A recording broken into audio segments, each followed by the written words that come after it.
Bien. Bien, nuevamente buenas tardes a todos ustedes, hermanos y hermanas, y a nuestros hermanos y amigos vía Zoom. Hoy continuamos con nuestra serie basada en el texto de Apocalipsis, el último libro de la Biblia, Apocalipsis capítulo 9. Hoy veremos todo el capítulo 9. Estamos acercándonos al final de la primera gran mitad de este texto extraordinario, por decirlo menos. Y el tema que hoy emerge, me parece, en estas dos, por así llamarlas, trompetas, la quinta y la sexta, quizá haga eco a nuestra actual coyuntura. De hecho, me acerco al tema de la siguiente manera. La semana pasada, el periódico de circulación nacional, el Financiero, aquí en México, y también el semanario británico The Economist,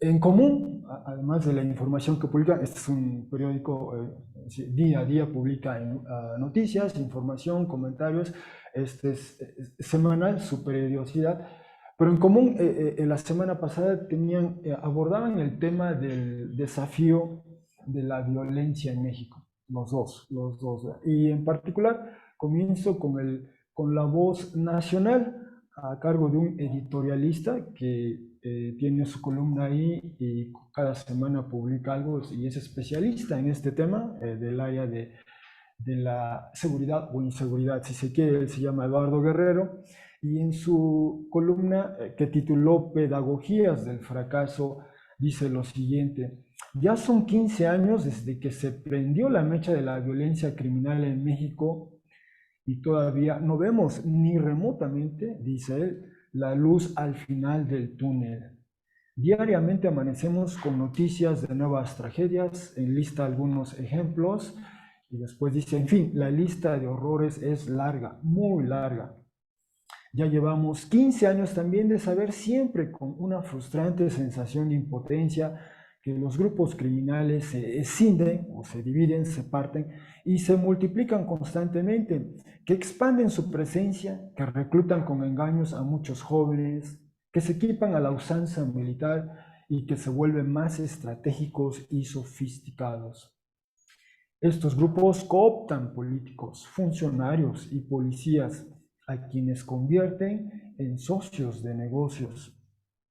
Y otro extracto de esta columna dice, en la lucha contra el crimen organizado hemos carecido, por ejemplo, de instituciones tan elementales como un centro de comando que articule a nivel nacional diseño estratégico, implementación y evaluación.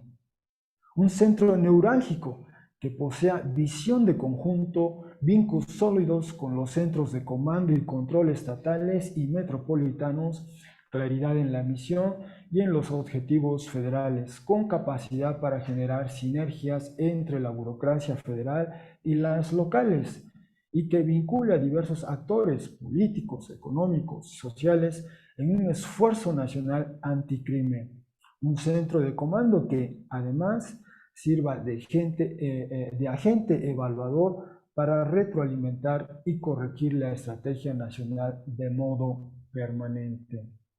Bueno, son algunas de sus observaciones. Evalúa, como él dice, a 15 años de, digo, ha durado el fenómeno más, ¿no? Eso es una situación crónica, añeja, pero él se concentra en los últimos 15 años. Por otra parte, el semanario británico The Economist, en su edición de la semana pasada, del 13 de mayo, en un artículo que tituló, dice, las bandas de México, las bandas criminales, eh, eh, se han vuelto conglomerados, dice, criminales ahora. Y dice lo siguiente, los cárteles de México han sido siempre adaptables. En los 80s, o sea, el siglo pasado, la década de los 80s, traficaron marihuana y después cocaína desde Colombia a los Estados Unidos. Pero en la década pasada, es decir, ya de este siglo, en la década pasada, ellos se transformaron en grupos de mayor alcance, cuyos tentáculos van más allá del tráfico de drogas, a la extorsión, tráfico ilegal de personas, venta de armas y minería ilegal.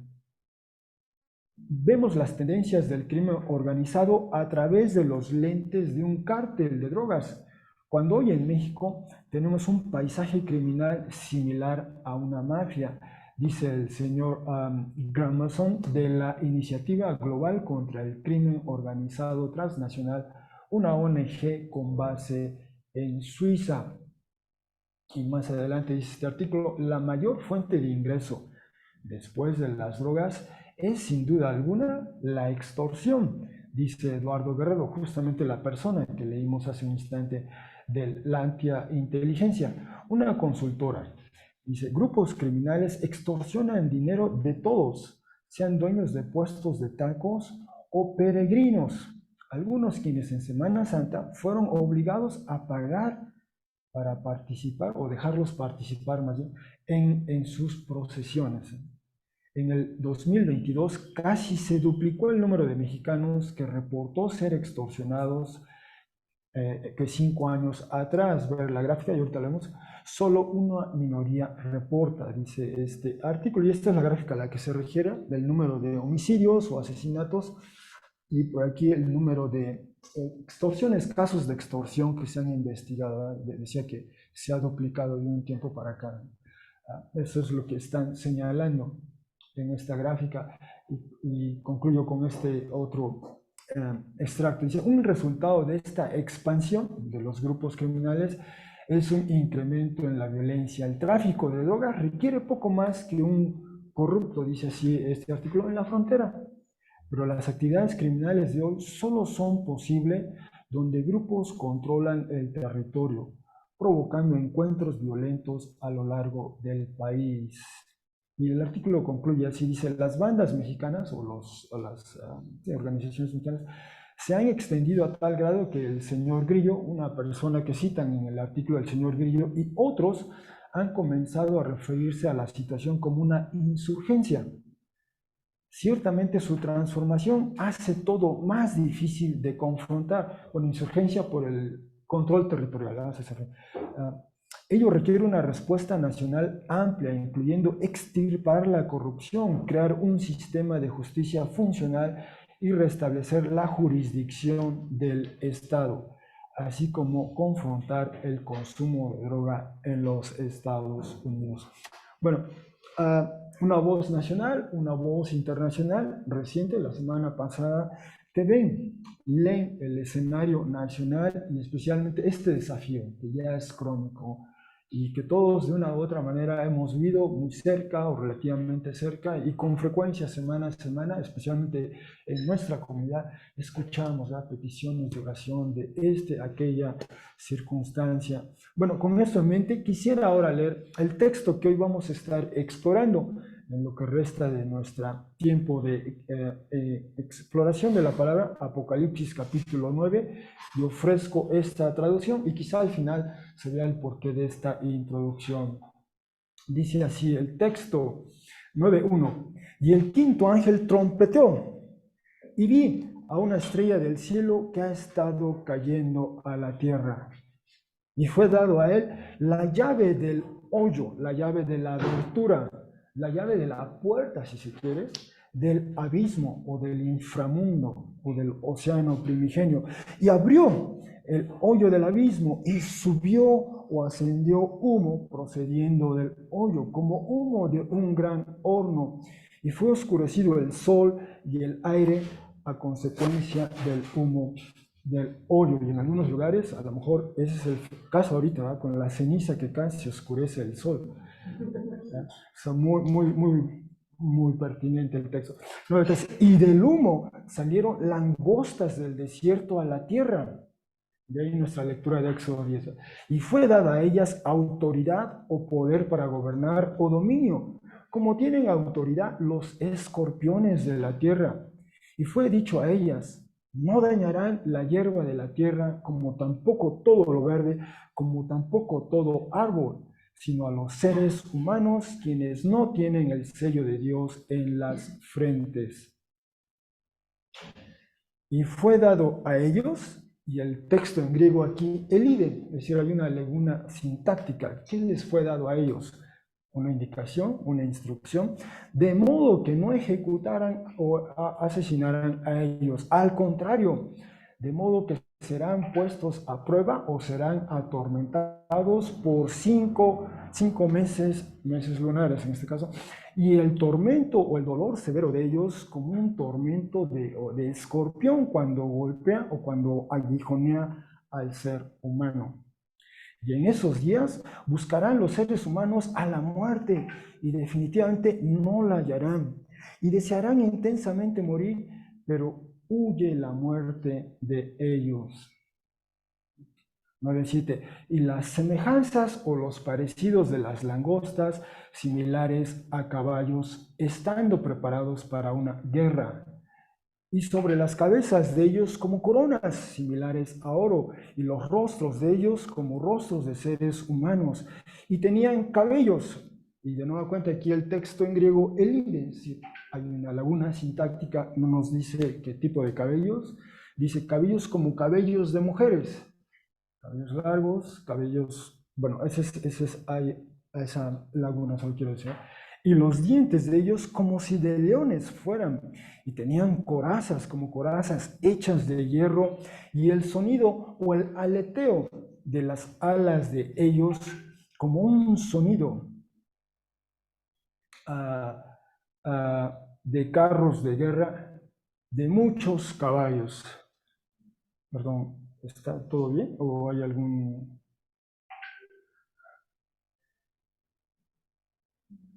Sí, todo bien, ¿verdad? ¿Se escucha bien todo? Sí. No sé si alguien esté avisando de que algo esté... Bueno, la transmisión. Bueno, continúo. Sí, y el sonido o el aleteo de las alas de ellos, de las alas de las langostas, como un sonido de carros de guerra, de muchos caballos corriendo hacia la guerra o apresurándose hacia la guerra. 9:10. Y tienen colas similares a los escorpiones, es decir, aguijones, y en las colas de ellos la autoridad o dominio de ellos para dañar a los seres humanos por 5 meses. Y de nuevo cuenta aquí no hay una partícula que vincule lo anterior con lo siguiente, por eso sugiero que quizá aquí cabría esa expresión que articula. Por cierto, tienen sobre ellos un rey, el ángel del abismo. El nombre para él en hebreo o arameo, Abadón, y en griego el nombre que tiene es Apolón. 9:12. El ay, el uno o el primero se ha ido. Vienen dos ay después de estas, y de nuevo cuenta, el texto no dice qué dan, uno supone quizás de estas visiones, de estos eventos. 9:13. El sexto ángel trompeteó y escuché una voz procediendo de los 4 cuernos del altar de oro, el cual se halla delante de Dios, diciendo al sexto ángel, quien tiene la trompeta, libera o desata a los 4 ángeles, quienes han sido atados sobre el gran río Éufrates. Y fueron liberados o fueron desatados los 4 ángeles, quienes han sido preparados o alistados para la hora, y día, y mes, y año, de modo que ejecuten o que condenen a muerte al tercio de los seres humanos o a la tercera parte de los seres humanos. Y el número o el total de los ejércitos o de los efectivos militares de caballería, literalmente sería así en griego, el doble miriadas de miriadas. Otra manera de ello, de eso sería el doble de miriadas. Una miriada se entiende como 10.000, un número equivalente a 10.000. El doble sería 20.000, entonces 20.000 de 10.000, y si ese número se multiplica, presumiblemente es algo así como 2 millones, ¿no? Entonces es un número grande, doble miriadas de miriadas. Escuché el número o el total de ellos, dice el profeta Juan o el vidente Juan. 9:17. Y de este modo vi a los caballos en la visión, aclara él, en la visión, y a quienes se sientan sobre ellos teniendo corazas rojizas por el fuego y azuladas o del color del jacinto, esta flor, y amarillas como el azufre o sulfurosas, y las cabezas de los caballos como cabezas de leones, y de las bocas de ellos sale fuego y humo y azufre. Y de estas 3 plagas fueron ejecutados o condenados a muerte el tercio de los seres humanos, del fuego y del humo y del azufre que sale de las bocas de ellos, ya que la autoridad o el dominio de los caballos en la boca de ellos está o se encuentra, y en las colas de ellos, ya que las colas de ellos similares a serpientes teniendo cabezas y con ellas dañan. Y perdón por lo pequeño aquí de la letra, pero en un momento explico. Dice 9:20, y los restantes de los seres humanos, es decir, los otros dos tercios, digamos, quienes no fueron ejecutados por estas plagas o no fueron asesinados por estas plagas, como tampoco cambiaron su manera de pensar o tampoco se arrepintieron de las acciones, de los hechos, de las manos de ellos. De modo que no se postraran y adoraran a las deidades paganas o a los seres no terrenales inferiores o a los demonios, cualquiera de esas excepciones, y a las imágenes de un dios o ídolos, las de oro, las de plata, las de bronce, las de piedra, las de madera, las cuales no son capaces de ver, ni de escuchar, ni de caminar. Y no cambiaron su manera de pensar o no se arrepintieron de los asesinatos, homicidios o matanzas de ellos, como tampoco de las drogas dañinas o de las pociones mágicas o de los venenos de ellos, como tampoco de la relación sexual inapropiada de ellos, como tampoco de los robos o hurtos de ellos. Y así concluye el texto, ¿verdad?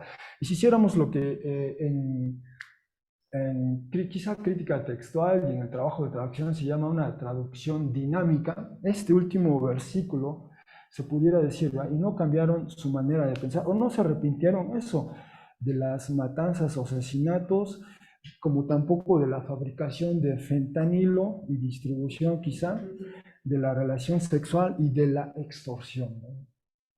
Y no habría ninguna diferencia en términos de traducción, ¿no?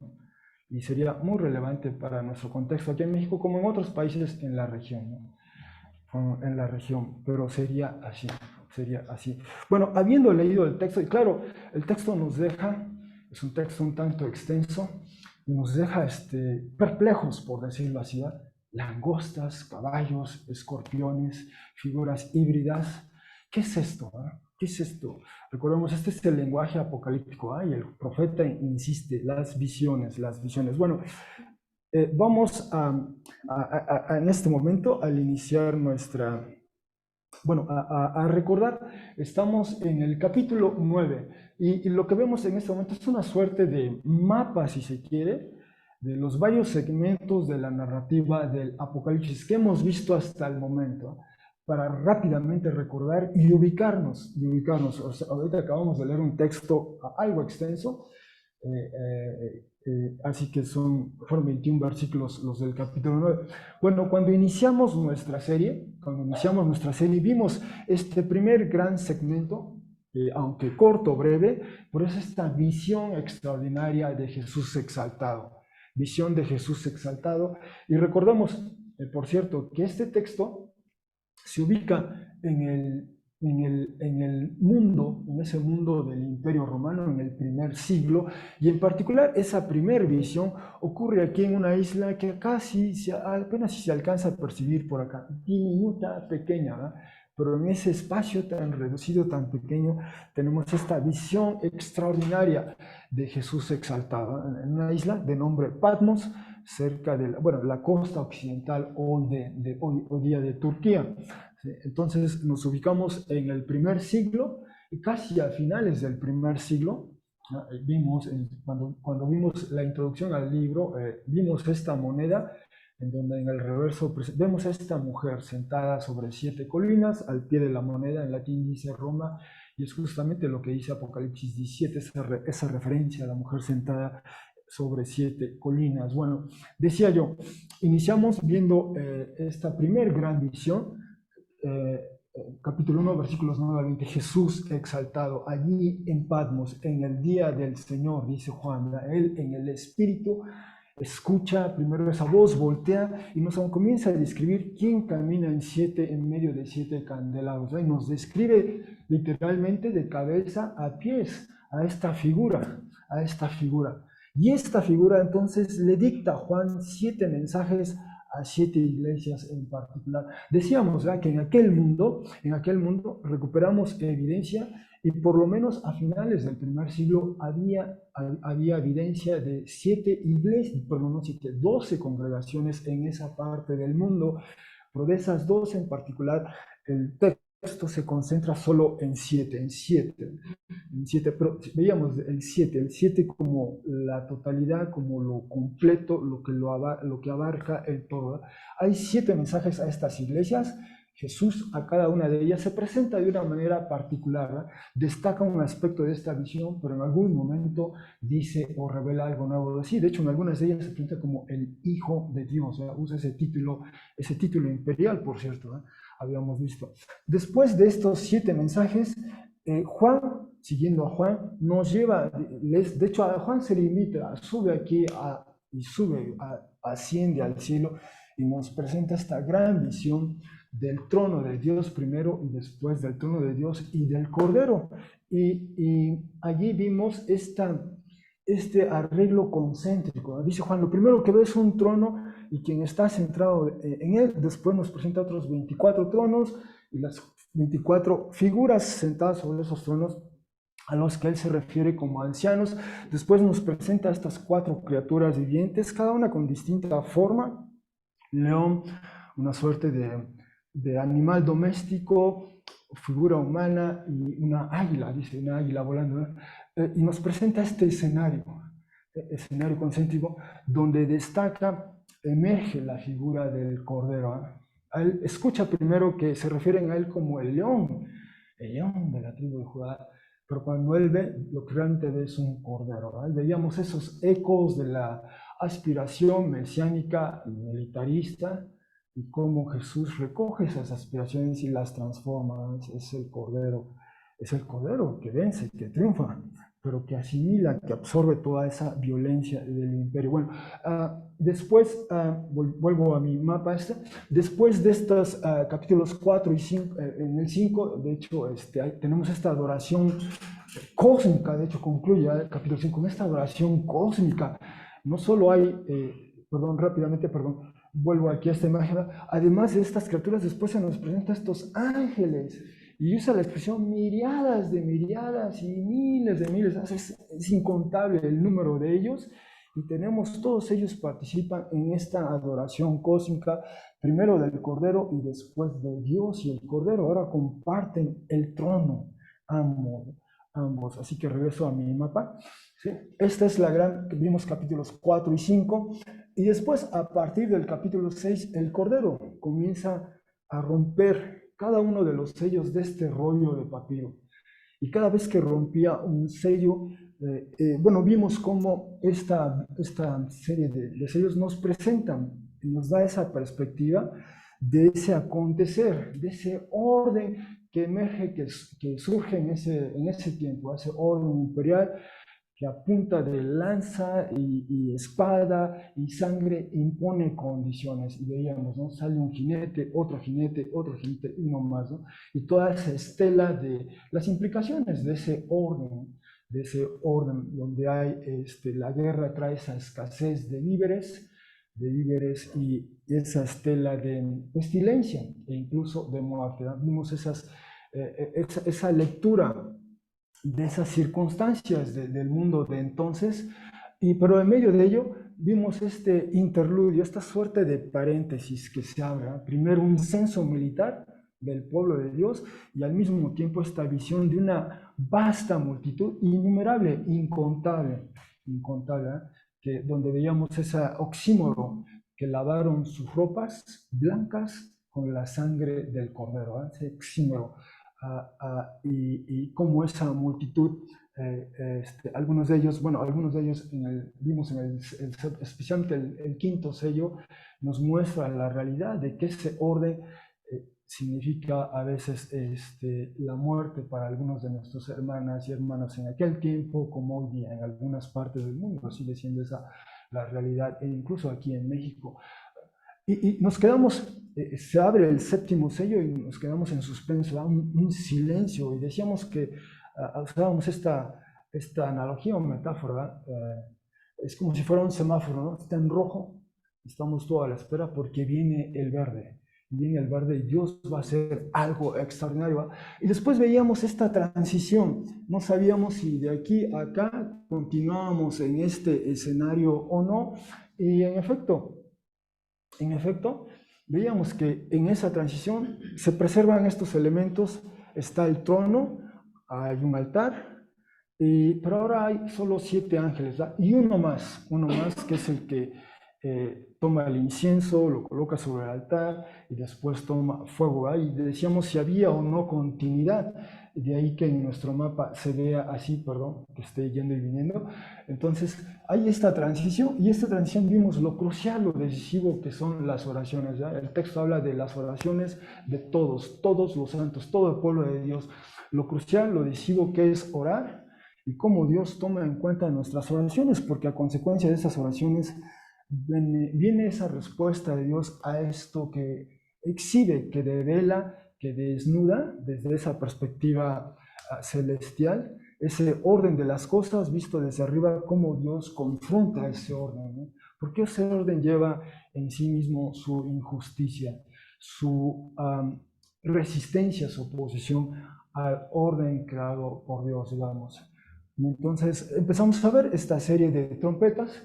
La semana pasada vimos 4 de ellas, hoy veremos 2 de ellas y Dios mediante los siguientes 2 domingos veremos este interludio y la última de ellas. Y esto cubrirá prácticamente la primera gran mitad de este texto, Apocalipsis del 1 al 11, la otra gran mitad del 12 al 20 primero, y después 21 y 22, se abre otro arco narrativo, es otra lectura de los eventos, es otro segmento bien delimitado del texto. Pero veíamos la semana pasada esas primeras 4 trompetas, ¿no? Por cierto, decíamos la semana pasada, cuando hablas de trompetas, ¿verdad? No es que tengamos en mente una trompeta como hoy día, ¿no? Hecha a base de algún metal, alguna aleación metálica. Y sí, no, decíamos que en aquel tiempo el concepto de trompeta, shofar en hebreo, pero vimos era un cuerno de un animal, ¿no? Un cuerno de un animal, se soplaba, emitía un sonido, pero esta era la idea, el concepto de trompeta, entonces, solo para tenerlo en cuenta.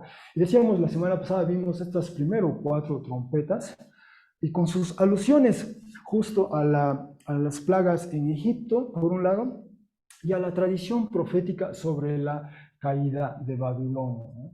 Y decíamos que en común este primer segmento de 4 trompetas anunciaba, anticipaba, digamos, la caída de la gran ciudad, la caída de Roma, como después la segunda parte del texto va a elaborar. Es decir, el juicio a ese orden imperial que devela, que exhibe los sellos, los primeros 4 o 6 sellos que vimos, ¿no? A eso nos vamos, es la respuesta, las oraciones, Dios las toma en cuenta y está respondiendo a este orden. Bueno, hoy veremos las otras, ahora sí, quinta y sexta trompeta, y veremos que estas últimas se concentran en los que moran en la tierra. Sí, bueno, así que déjenme comenzar. Vamos a recorrer a en lo que resta de nuestra exposición. Vamos a repasar el pasaje que leímos hace un instante. Dice así: y el quinto ángel trompeteó, y vi a una estrella que ha estado cayendo a la tierra. Esta expresión de estrellas que caen a la tierra la hemos visto ya en 6.13, 8.10. Y recuerdan, exploramos este concepto del lenguaje de conmoción cósmica. El Apocalipsis en particular, la escritura en el Antiguo Testamento usa este lenguaje para referirse a eventos cruciales, decisivos, un nuevo orden, una nueva estado, una nueva situación está por darse, por ocurrir. Dios, este es el lenguaje. Pero aquí en particular parece que esta estrella que cae se refiere a un ángel, como en un momento veremos. Y si es así, entonces, igual en la escritura, y aquí mismo en el libro de Apocalipsis, cuando algo cae del cielo, cuando un ser cae del cielo, es expulsado, por ejemplo, implica algo negativo, algo adverso. Bueno, esta estrella ha estado cayendo a la tierra, casi como si el profeta viera en cámara lenta cómo está cayendo esta entidad, digamos.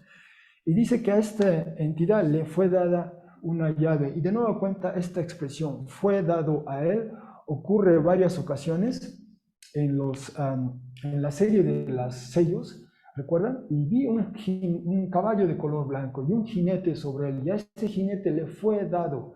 Y ocurre esta expresión, le fue dado, es decir, aun y cuando ocurren estos eventos, estas circunstancias, estas están delimitadas, están supeditadas a la voluntad del Señor. ¿Sí?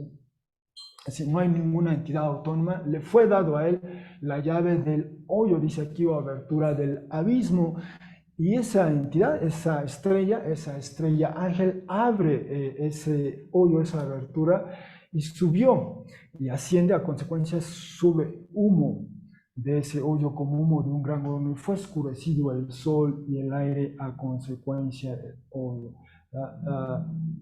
Y bueno, en 8.4 el humo que asciende es el humo del incienso que se quema en el altar, son las oraciones. Aquí es muy distinto, este es un humo que emerge de este lugar, abismo o inframundo u océano primigenio. Y dice 9.3, y del humo salieron langostas desde el desierto, decía yo, esa es la razón por la cual leímos Éxodo 10, ahorita nos referiremos a ello. Salieron langostas del desierto a la tierra. Y hay que poner langostas porque están las langostas marítimas, ¿verdad? Los crustáceos que algunos quizá comen, algunos de ustedes. Y fue dado a ellos autoridad o dominio, como tienen autoridad o dominio los escorpiones de la tierra. Entonces, langostas, escorpiones, y se les dice a ellos, a estas langostas, no dañarán la hierba de la tierra, como tampoco lo verde o lo fresco, como tampoco todo árbol, sino a seres humanos, quienes no tienen el sello de Dios en las frentes. Bueno, estas langostas que emergen de ese abismo son atípicas, por decirlo menos, ¿verdad?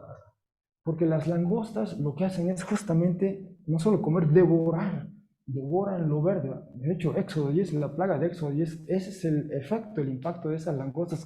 Devoran todo, arrasan con todo. Y esa tradición, esa idea de la langosta, esta marea de las langostas, igual incide en la literatura profética, en el libro de Joel, del profeta Joel, capítulos 1 y capítulo 2, otra vez emerge esta figura de la langosta, y la idea es esa, llegan y devoran, arrasan con todo lo verde. Por aquí, justamente, no deben hacer eso, ¿eh? No deben hacer eso. Y más bien solo van a lastimar a los seres humanos. Bueno, aquí hago una pausa y quisiera detenerme. Nos encontramos por primera vez en el texto con este término, el abismo, o el inframundo, o el primigenio. El término que usa el texto en griego es abusos. Eso es el término en griego, abusos, y de ahí viene abismo, ¿no? Y quiere decir eso, es algo sin fondo, es algo insondable, algo sin límite. Como adjetivo o como sustantivo es la gran profundidad, el abismo, el inframundo.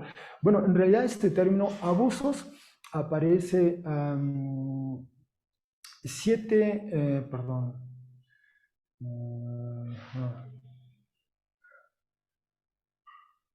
Bueno, aparece varias ocasiones, pensé que había puesto aquí el número. Ajá.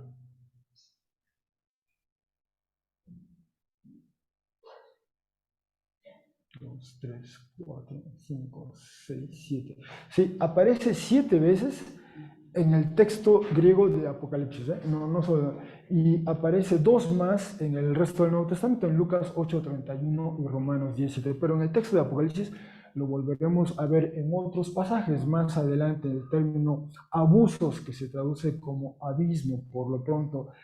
Y en realidad este término abusos es la traducción al griego del vocablo hebreo tejón. Ese vocablo hebreo tejón aparece por vez primera en Génesis 1:2, después en Génesis 7:11, en Génesis 8:2 y posteriormente en otros textos del Antiguo Testamento. Pero tejón es en hebreo, y cuando los traductores estaban haciendo, se encuentran este término al traducir el texto al griego, la Septuaginta, dijeron, pues el término que vamos a emplear es abusos, ¿no? Tejón, el equivalente va a ser abusos. Ahora, en el Antiguo Testamento, ¿qué quiere decir tejón? Bueno, como decía, quizá recordando cuando vimos nuestra serie de Génesis, Génesis 1:2 dice, en el comienzo creó Dios los cielos y la tierra se encontraba inhabitable e improductiva, y una oscuridad sobre la superficie o faz del tejón, es decir, del océano primigenio, de la profundidad del abismo. Es ese término que aparece en Génesis 1:2. Y el Espíritu de Dios, o el viento de Dios, o el aliento de Dios rondaba sobre la superficie de las aguas primigenias. Entonces, aquí tenemos un paralelismo, en términos de conceptos, tejón similar a aguas, a estas aguas primigenias. Y entonces, quizá recordamos, veíamos esta manera estilística de ver, esta era la tierra, había sido ya creada, estaba cubierta de estas aguas, y estas aguas, o de esta profundidad, y ahí andaba el Espíritu de Dios. ¿Sí? Más adelante, cuando se lee todo Génesis 1, vamos viendo cómo, perdón si me regreso acá, lo que Dios va haciendo es primero introduce un domo y hace que estas aguas profundas, este océano primigenio, sea dividido. Aguas van unas arriba, otras abajo, porque se introduce ese domo, este domo que se ve. Entonces empujan las aguas arriba, unas aguas abajo. Repito, esta es la geografía de Génesis, geografía del antiguo cercano oriente, y hay aguas arriba, y estas aguas, este domo en particular después se llama cielos, y estas aguas que quedaron abajo de ese domo, se hace otra separación, se abre este segmento de tierra seca, Yabasa, que después se llama tierra, y entonces las aguas otras son empujadas al fondo, digamos, y estas aguas se llaman mares. ¿Sí? Entonces, este océano primigenio, esto que cubría la tierra de aguas, fue separado. Algunas se van arriba, otras se van abajo hasta el fondo. Y aquí tenemos este segmento de tierra seca. Repito, esto es la geografía de Génesis 1, geografía cósmica, y en realidad muy afín al antiguo cercano oriente, como vimos. Como vimos, entonces tenemos cielo, tierra y mares, o la profundidad, y en un sentido este sería también el tejón, el abismo, el océano primigenio, las profundidades, las aguas profundas. Esto es, porque después, más adelante, cuando llegamos a Génesis 7, Dios decide que va a haber un Mabul, el Mabul de aguas, quizás recordemos, dice así en Génesis, bueno, luego desde el 10, y fue por 7 días, fue por el 7 de los días, y las aguas del Mabul llegaron a estar sobre la tierra. Dice en el año 600 de la vida de Noé, en el mes segundo, en el día 17 del mes, en este día fueron divididas, o más bien fueron rotas, todas las fuentes del gran océano primigenio y las aberturas o ventanas de los cielos. En otras palabras, en este lenguaje que utiliza Génesis 7, nos dice que estas aguas de aquí abajo, las aguas del Tejón y las aguas de las aguas superiores, aquello que las contenía, aquello que las mantenía en esa profundidad, eso se rompe, y entonces estas aguas suben y estas aguas bajan, ¿verdad? Y lo cubren todo, y esa es la idea del Mabul, ¿verdad? Solemos decir a veces diluvio, pero el diluvio da la idea de que solo son las aguas de arriba hacia abajo, ¿verdad? Lo que cae sobre la tierra, pero el Mabul también contempla estas aguas que están ahí en esta geografía, repito, de Génesis, que salen, ¿no? Y lo cubren todo, y por lo tanto el Mabul es eso. El Mabul, la tierra, vuelve al principio, toda otra vez cubierta de aguas. Ese es el Mabul de agua, el Mabul de justicia, si se quiere. Entonces volvemos como al principio, Génesis 7 y 8 revierte es el estado, el orden de la creación al principio, excepto por esto, por esta embarcación flotante, una suerte de jardín de Edén. Hay varias familias, varios animales, y allí con su respectiva alimentación, y allí flotando, ¿no? Pero esta es la expresión de Dios. ¿Por qué ocurre el Mabul? Quizá recordemos, pues Dios vio cómo el mal, en sus expresiones de violencia y corrupción, se extiende sobre la tierra y socava,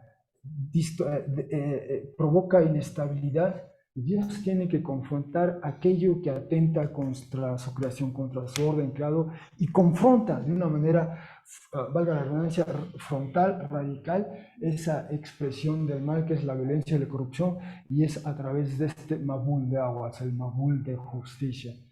Y entonces, esto que emerge del Mabul es lo que recupera ahorita esta visión del profeta del tejón, del abusos, emergen estas langostas, escorpiones, caballos, ¿verdad?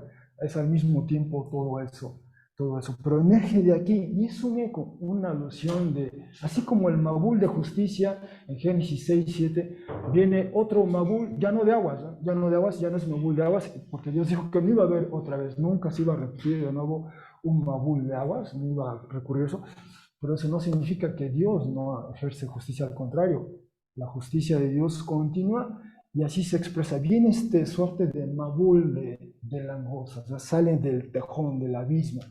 Y esa es la manera de entenderlo, ¿no? De hecho, en 8.2 dice, bueno, desde el 1, y recordó Elohim a Noa y a todo el animal silvestre y a todo el animal doméstico que con él en la embarcación se hallaban, hizo Elohim o Dios que pasara un viento sobre la tierra, otra vez ya un eco de Génesis 1 allí, y decrecieron, menguaron las aguas y fueron taponeadas las fuentes del océano primigenio, o la profundidad, lo mismo, y las aberturas o las ventanas de los cielos, ¿no? Es decir, se cierra esto, ¿eh? Si esto se desbordó y esto cayó, ahora vuelven a ser contenidas, se vuelve a establecer ese límite, se abre otra vez este espacio, ¿no? Vuelve a restaurarse ese orden en la creación. Esa es la manera en que aparecen esos términos de tejón, que en la versión en griego es abusos, ¿eh? Y eso es lo que... Entonces, lo que quiere decir, perdón. Entonces, de ahí viene eso. Estas langostas vienen de esa parte y no evocan, recuerdan pues ese Mabul de justicia. Y por cierto, en algunas ocasiones hemos leído Daniel 7, y Daniel 7, esta visión, justamente es otra visión, esta es del vidente Daniel, comienza esta visión de Daniel 7, dice en mi visión, Daniel 7.2 dice, en mi visión nocturna vi como los 4 vientos del cielo agitan el océano, esas aguas, ¿eh? Ese mar grande, y como 4 bestias gigantescas, todas diferentes entre sí, salían del mar. Otra vez, vienen del mar, de este espacio, de este lugar, emergen esos 4 monstruos, bestias híbridas, ¿eh? Y en el tiempo en que Daniel escribe, era muy común ver en la decoración de los palacios de los reyes. Entonces, justamente estas figuras híbridas, aquí en la parte superior vemos una suerte de toro con rostro humano, de una figura, un rostro típico de Mesopotamia, digamos, tiene alas y tiene quizá incluso las patas traseras son distintas a las de un toro, quizá las son las de un león. O bien tenemos aquí esta figura híbrida también, esta suerte de dragón. Si se dan cuenta, las patas delanteras son como las patas, no sé si es correcto decirlo, de un león, ¿ya? Y las patas traseras son como las de una ave, ¿ya? Tiene esta cabeza, casi parece ser una suerte de serpiente, ¿verdad? Y tiene una cola también. Entonces son figuras híbridas. Y por cierto, esta es una figura que decoraba una entrada a la ciudad de Babilonia. Se llamaba la puerta de Ishtar, ¿no? La entrada. Y hay una réplica de ella en un museo en Alemania. Pero ahí están, estas figuras híbridas eran comunes, eran parte de la decoración de los salones de los reyes, del salón, del trono del rey o reina, o de los palacios donde habitaban. Entonces, cuando Daniel nos describe esta visión en Daniel 7 de estos monstruos que emergen de este mar, de este océano, pues son estas figuras híbridas. Sí, adelante. En esta cultura hay una mención explícita al no, aquí no, aquí perdón, sí, solo habla de la idea de un mar grande. Ahorita no recuerdo, porque incluso no es en hebreo, es en arameo, esta porción, no usa el término tejón, pero la idea es que en la visión, esta visión evoca como de esas profundidades, de esas aguas, emerge algo, ¿no? Y entonces hay esos ecos en el texto que acabamos de leer en Apocalipsis, ¿ya? El uso del término abusos o tejón, abismo, de lo que viene de abajo, y también que salgan esas langostas híbridas, ¿ya? Son langostas con cola de escorpiones, al mismo tiempo son caballos, que dicen que los crines del caballo, ¿ya? Es como si fuera cabello de mujer, entre otras cosas, de esas figuras híbridas, bueno, igual salen del océano, de la profundidad, estos monstruos, estas bestias, ¿no? Entonces hay esos ecos en la visión que Juan describe para nosotros. Ese era mi punto. Ese era mi punto. Y después, obviamente, en la visión de Daniel, esos monstruos son interpretados como reyes o reinos, ¿verdad? O sea, tiene esa interpretación, esa lectura política, si se quiere, ¿verdad? Y muy probablemente eso es lo que ocurre en la visión de Juan, estas bestias, estos monstruos, estas langostas, escorpiones, caballos, ¿eh? De hecho, la alusión es a una situación bélica. Y de nueva cuenta, en la visión, si continuamos leyendo, tenemos este concepto de tiempo limitado, dice 9:5, y fue dado a ellos una indicación probablemente de que no ejecutaran a ellos, a los seres humanos, de modo que serán puestos a prueba por 5 meses, ¿verdad? Y otra vez nos planteamos, ¿cuánto es 5 meses en la escala de tiempo que maneja el Apocalipsis? ¿Eh? Y en ese tiempo ellos querrán morir, ¿eh? Buscarán a la muerte, dice, pero la muerte huye, la muerte huye. Imagínense este lenguaje, o sea, se personifica la muerte. Recordemos en la visión de Apocalipsis 6, el cuarto jinete lleva por nombre la muerte, Thanatos, ¿verdad? Y va seguida, le sigue el Hades, van ese caballo. Bueno, ahora ese caballo, ese jinete huye, si me permiten decirlo así, ¿verdad? No está al alcance de ellos, quieren que se los lleve la muerte, pero no está al alcance de ellos. Y aquí es donde vemos, ¿verdad? Estas langostas se transforman, son al mismo tiempo escorpiones que aguijonean.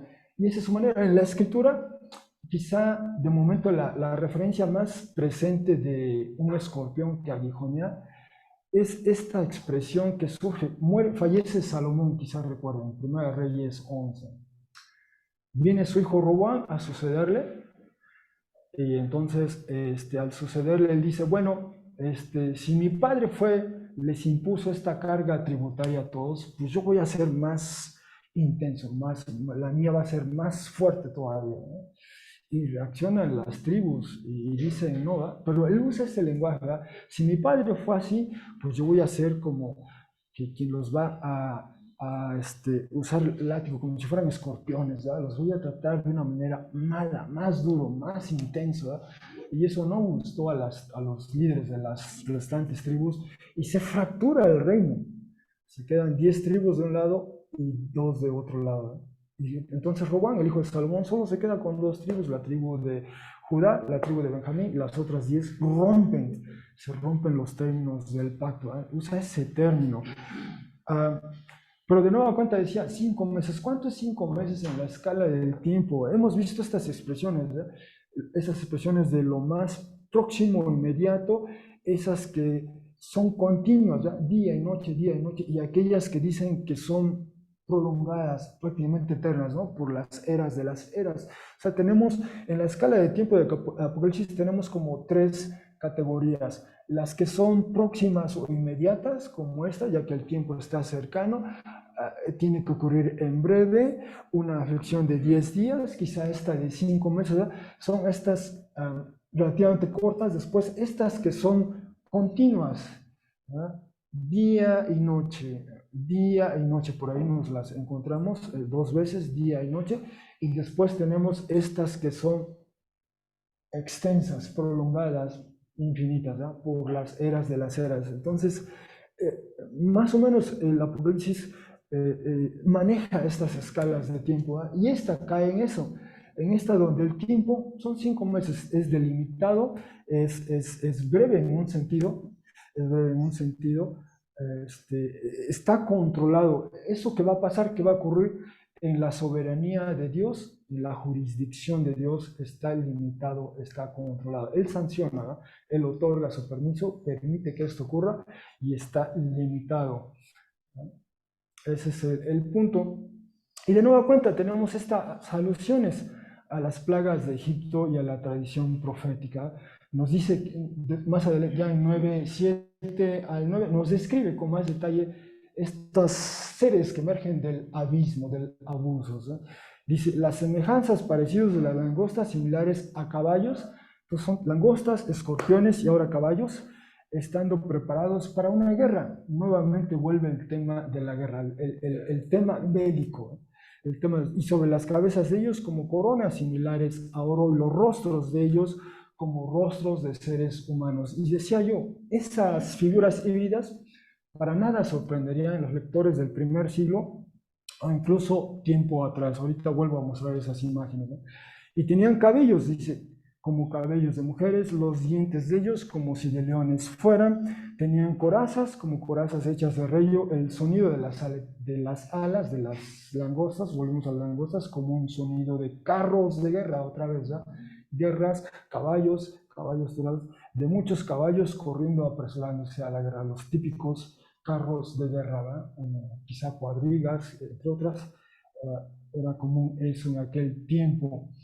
Y dice, y tienen colas similares a los escorpiones, es decir, aguijones, y en las colas de ellos la autoridad de ellos para dañar a los seres humanos por 5 meses.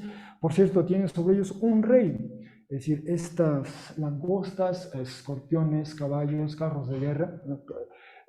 Por cierto, hago un paréntesis, esto es muy típico del Apocalipsis. Veremos cómo en una visión se suceden o se transforman las figuras, ¿no?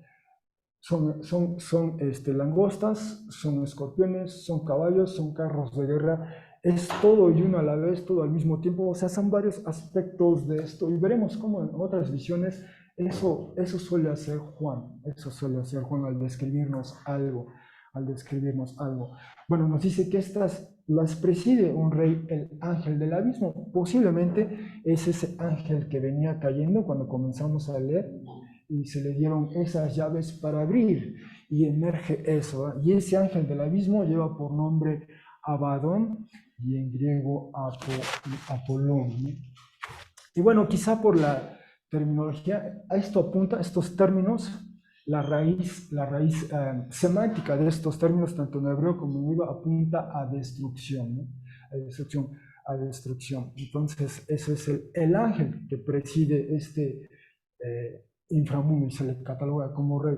Decía, hay un eco, otra vez una alusión a estas plagas. Vimos las primeras 4 trompetas, como aluden, la primera aludía a la plaga del granizo y fuego, las plagas de Egipto, las famosas 10 plagas de Egipto, como suelen enumerarse. La segunda trompeta hacía alusión a esto, el agua se convierte en sangre, ¿verdad? Cuando veíamos la cuarta trompeta, esta oscuridad, esta densa oscuridad en la tierra por 3 días, el sol, la luna, las estrellas, nos dice una tercera parte de ellos no da, los quedó en oscuridad.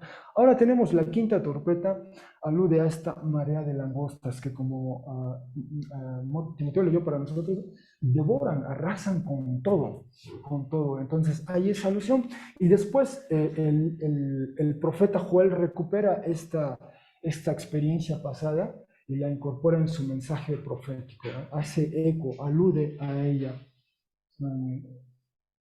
Bien, bueno, esa es la quinta trompeta, y desde luego todas estas referencias al Mabul, al juicio de Dios, ahora hacia los seres humanos. Ya no está hablando a una entidad, ya no es hacia el orden imperial, sino ahora son los seres humanos los que habitan. Como dice este texto, ese 9:12, el primero se ha ido, vienen 2 hay después de estas visiones, y esto es lo que leímos al final de la semana pasada, 8:13, y vi y escuché a un águila que vuela en medio del cielo, diciendo con una gran voz, ay, ay, ay, o sea, 3 hay, para quienes residen en la tierra. Las 4 trompetas, las primeras 4, se concentraron en esa entidad en ese orden, si se quiere, que describe para nosotros los primeros 6 o 5, o los primeros sellos, digamos, y el juicio para ese orden, pero ahora en particular es los que residen en la tierra. ¿Y quiénes son estos que residen en la tierra? Bueno, veremos con más detalle al final ellos, pero es esa, nos anticipaba 8:13, hay de quienes residen en la tierra, los restantes sonidos de las trompetas de los 3 ángeles que están por trompeta. Ya escuchamos el quinto, y entonces dice aquí viene, ya pasó el uno, vienen otros dos, o sea, el sexto y el séptimo. Y bueno, pasamos a la sexta trompeta, que de nueva cuenta vuelve al tema de la guerra, y el sexto ángel trompeteó, y escuché una voz procediendo de los 4 cuernos del altar de oro, el cual se halla delante de Dios. Este altar, quizás recordemos, nos lo describe a 8:2, 8:3, y este altar, como después, como anteriormente se describía en Éxodo, por ejemplo, Éxodo 25, 26, 27, este altar, en efecto, tenía en las 4 esquinas una suerte de cuernos, ¿verdad? Allí es donde se colocaba el incienso y se quemaba el incienso del altar. Bueno, otra vez alude a este altar de oro. Y aquí está aludiendo, de nueva cuenta, a 8:3, 4, un eco ahí de las oraciones de los santos, ¿no? Implícitamente. Diciendo al sexto ángel, quien tiene la trompeta, libera, desata a los 4 ángeles. Y quizá recordamos, 4 ángeles se nos había mencionado en ese interludio. Después del sexto sello, se abre ese interludio y se nos habla de estos 4 ángeles en las 4 esquinas, y se les pide que su tarea va a ser que esperen, que aguarden, ¿no? Que no destruyan todavía, que no destruyan todavía. Bueno, ahora sí se libera o desata a los 4 ángeles quienes han sido atados sobre el gran río Éufrates. Y fueron liberados los 4 ángeles quienes han sido preparados o alistados para la hora, día, mes y año. Es decir, esto es algo peculiar en Apocalipsis, de una manera puntual, precisa, nos habla de esta, una fecha y hora, día, mes y año, de modo que ejecuten o condenen al tercio de los seres humanos, ¿no? Y volvemos otra vez a este tema del tercio, ¿no? En los sellos era el cuarto de la tierra, digamos, y ahora es el tercio. Se va magnificando, va creciendo, creciendo, decíamos la semana pasada.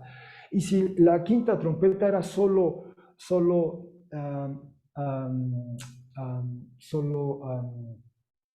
a probar de una manera intensa a los habitantes, ahora ya se pasa de la prueba o del tormento a la ejecución o a la condena de muerte, ¿no?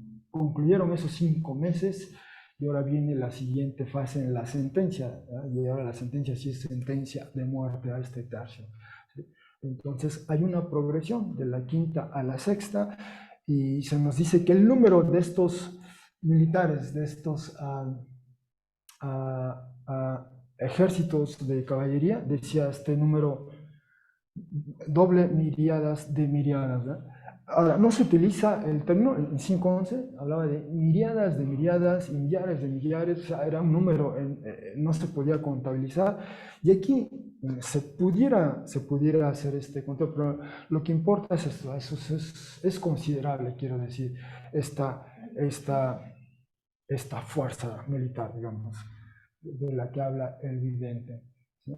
Pero, repito, el tema es todavía bélico, y nos habla del río Éufrates, ¿no?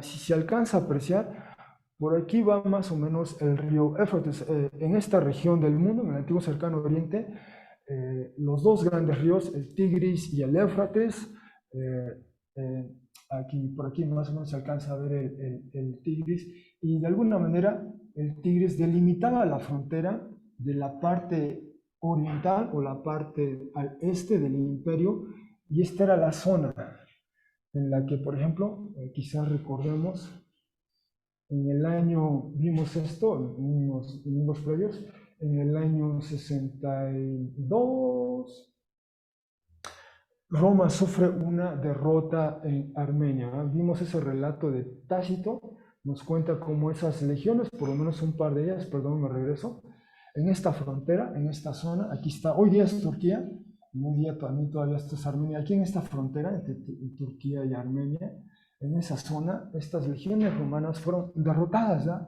Y eso marcó, eso causó un shock. Fue la segunda derrota que se registraba en la historia de Roma en el siglo probablemente tercero. Hubo también una derrota ahí de legiones romanas. Nuevamente Roma vuelve a perder ahí, porque eso es un trauma nacional, ¿no? Aquí hay algo, no se puede ir, no se puede avanzar, esta es la frontera del imperio. Bueno, el vidente, y hay textos, algunos romanos, pero primordialmente judíos, que recuperan esa historia, esa idea de que como Roma perdió esta parte de ese mundo, los partos, ¿no? Vendrían, invadirían, y de hecho cuando Nerón se suicida, muere, después se creó este mito del regreso de Nerón. Se supone que decían que Nerón de Roma de alguna manera había ido por acá y después iba a regresar con un ejército de estos partos para atacar Roma, ¿verdad? Y ese temor del regreso de Nerón, por ejemplo, se hablaba de ello. Pero esta es la idea, ¿eh? Por un lado. Por el otro, cuando en los libros de Éxodo, en el Pentateuco en general, una de las fronteras que delimitaba la tierra prometida era justamente esta, el Tigris, perdón, el Éufrates. Era una de las fronteras donde se hablaba cuál sería la extensión que abarcaría esa tierra en la que habitarían los israelitas, y en algunos se describe como esto, ¿eh? Que si este es el territorio de Palestina, bueno, presumiblemente incluso abarcaría esta zona, ¿eh? La frontera natural del río Éufrates marcaría ese límite. Entonces tiene esas connotaciones, ¿ya? Bueno, de allá vienen esta caballería, como acabamos de leer, ¿no? Viene a atacar, viene a ejecutar a estos habitantes del lateral tercio, al tercio. De allá vienen ellos, ¿ya? En esta imaginación popular de aquel entonces. Continúa avanzando, perdón. Ah, y decía yo, dice, nos escribe otra vez, y de este modo vivía los caballos en la visión, precisa Juan, ¿verdad? Esto es en la visión, no es un acto, pero en la visión así los ve, teniendo corazas rojizas por el fuego, bueno, quiere decir los jinetes, y azuladas y amarillas las cabezas de los caballos como cabezas de leones, y de las bocas de ellos sale fuego, humo y azufre. De nueva cuenta, nos describe aquí alguna suerte de figuras híbridas, y, pero esta combinación de fuego, humo y azufre uh, es proverbial, se puede decir, en la literatura bíblica. ¿Dónde ocurre por vez primera esta combinación de fuego y azufre y quizá algo de humo? Bueno, de ahí el texto que leyó para nosotros Carla.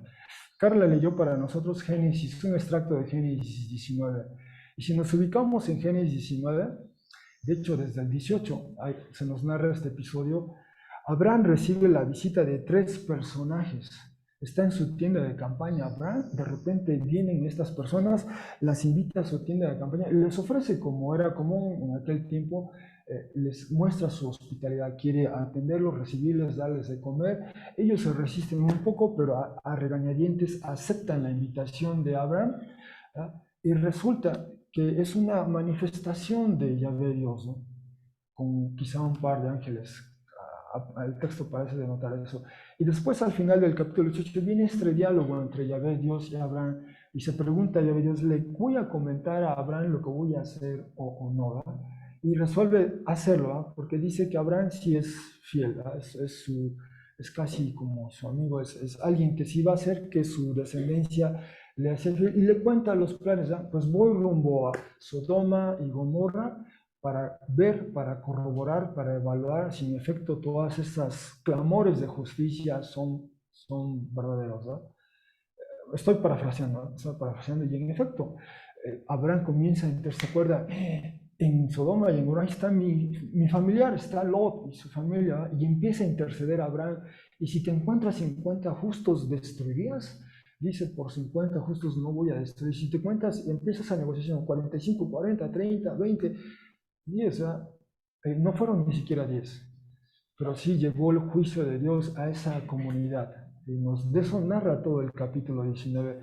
Y la manera en que se expresa el juicio de Dios es que llueve fuego, digamos, ¿no?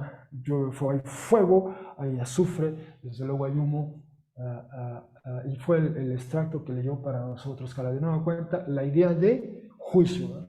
Y entonces, de ahí entonces al resto de la escritura, Antiguo Testamento, Nuevo Testamento, cuando vemos esta combinación de fuego, azufre y humo, evoca, connota, comunica la idea de juicio, juicio por parte de Dios, ¿no? Una y otra vez en la escritura, este evento marcó el devenir, el porvenir, una y otra vez. Entonces, vienen estos caballos, como cabezas de leones, y de su boca emana los elementos del juicio de Dios, sancionado, autorizado por Dios, si se quiere.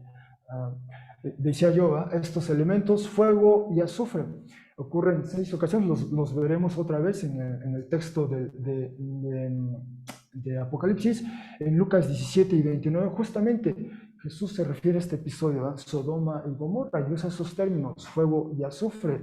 Y en la Septuaginta, pues cuando se traduce al griego, es el texto de hebreo de Génesis 19:24, ahí se utilizan esos términos, pero decía, recurren el Salmo 10, Isaías 33, Ezequiel 38, incluso en otros textos judíos no canónicos está presente, marcó en definitivo ese evento, ¿eh? El fuego y el azufre. Y dice, continuando el texto en Apocalipsis, de estas 3 plagas fueron ejecutados o condenados a muerte el tercio de los seres humanos, ¿no? Fuego, humo y azufre.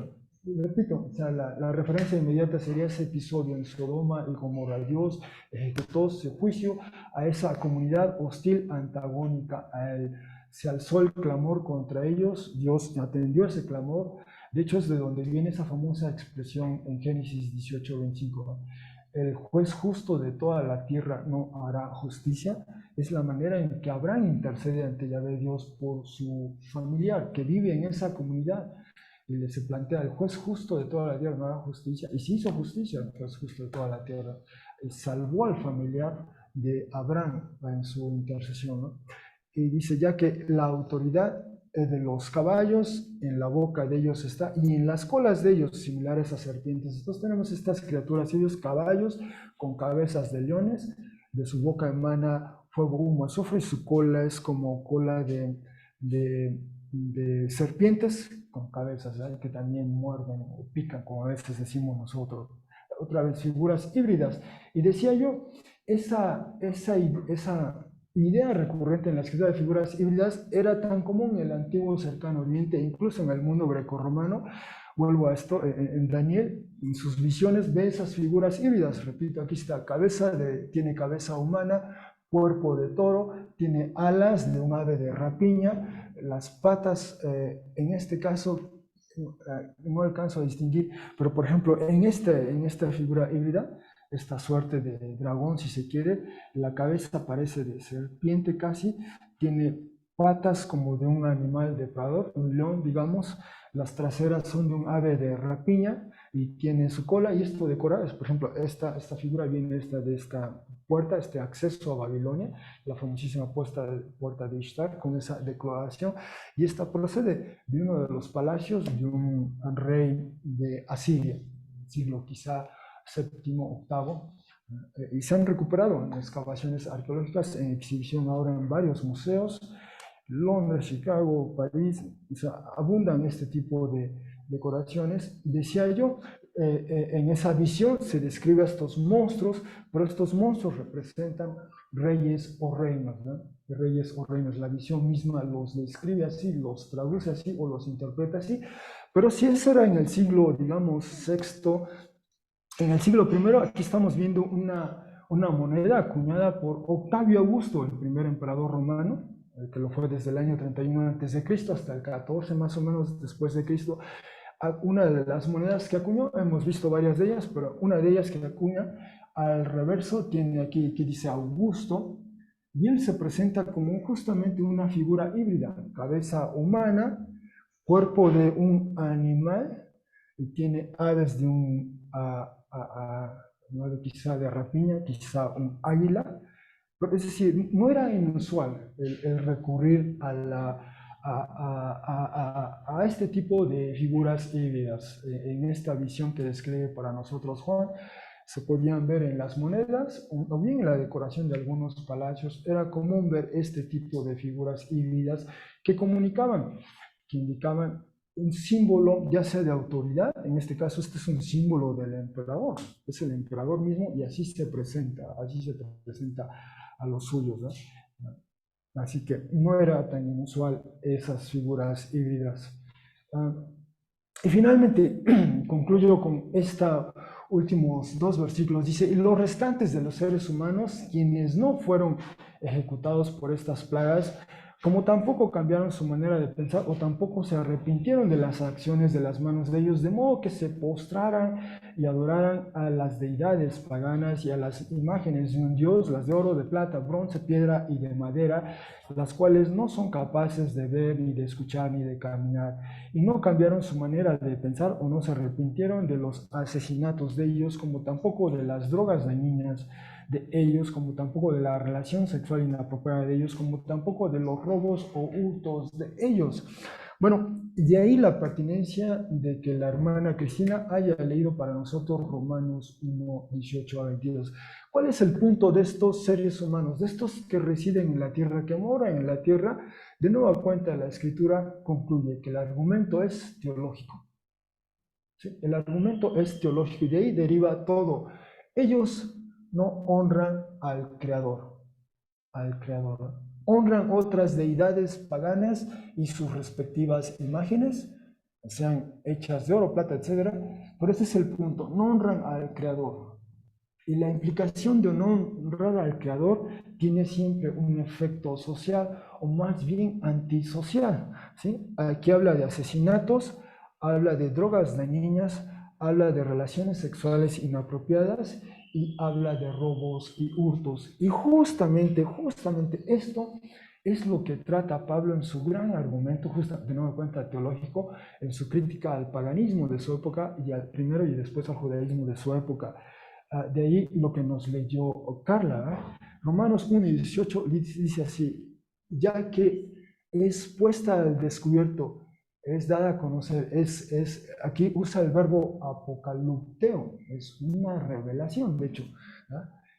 Se pone al descubierto, se revela la ira, la indignación de Dios. ¿Por qué? Dice desde el cielo, ¿por qué? Por la marginación, la impiedad. A Dios se le excluye, se le margina, o quizás recuerdan el término, la acedia. La acedia, ¿verdad? ¿Y cuál es la consecuencia de la acedia? La adiquía. Si nuestra relación con Dios no está bien, las relaciones entre los seres humanos no van a estar bien. Es el mismo argumento de Pablo, lo recupera Juan, o a su manera Juan vuelve a ese argumento de la escritura una y otra vez. El argumento es teológico. Si nuestra relación con Dios no está bien, si le excluimos, le marginamos, le ignoramos, si evacuamos la realidad de toda referencia a Dios, entonces la implicación es las relaciones entre los seres humanos van a estar mal de alguna manera. Hay injusticia, hay adiquea, ¿no? Quizá recuerdan cuando vimos ese texto de Romanos, lo presentábamos así, ¿no? Esta es la acedia, la marginación de Dios, la impiedad, o si usamos un término contemporáneo, la secularización. Evacuamos a la realidad de toda referencia a Dios. Y entonces, ¿cuál es la implicación de eso? Es la adiquía, la ausencia de dique, la ausencia de justicia entre los seres humanos. Entre los seres humanos algo nos pasa, algo nos ocurre. Y el argumento de Romanos es este. El argumento de Romanos dice que se afecta nuestra mente, se afecta nuestro corazón, se afectan nuestras emociones. Y de ello emana, por lo tanto, nuestra idolatría. De ello emana el área sexual de nuestra vida se ve distorsionada, trastocada, tergiversada, y también nuestra vida en comunidad se torna antisocial. Y Romanos 1, del 18 al 22, lo describe a detalle. Juan en ese último versículo lo sintetiza, él vuelve nuevamente, perdón, voy a regresar al texto, él vuelve, destaca estas áreas, ¿ya? Está el argumento teológico y las implicaciones entre las relaciones de los seres humanos. hay asesinatos, hay estas drogas de niñas, hay relaciones sexuales inapropiadas, hay robos, hurtos. ¿Vale? Eso que elabora para nosotros Romanos 1 del 18 al 32, lo sintetiza Juan en estos dos versículos, pero la constante es esta, el argumento teológico y sus implicaciones sociales o antisociales, de hecho. Una y otra vez la escritura vuelve al punto. El punto es ese, el punto es teológico. Si los hombres y las mujeres, si quienes habitan esta tierra no conocen al Creador, no están en esa relación adecuada con el Creador, nuestra sociedad va a sufrir, va a padecer. Y esto es de lo que trata el punto. Bien, pues en conclusión, hermanos, dice, las visiones de las trompetas quinta y sexta están saturadas de alusiones a eventos marcados por el juicio de Dios. El Mabul de aguas, vimos en Génesis 7, 8, la destrucción de Sodoma y Gomorra, de acuerdo a Génesis 19, las plagas de Egipto, como leímos en Éxodo 10, el rol del abismo, profundidad, océano en Génesis 1, Daniel 7, la quinta trompeta enfatiza una prueba intensa y la sexta una muerte, ¿no? Pero todas tienen que ver con los habitantes de la tierra.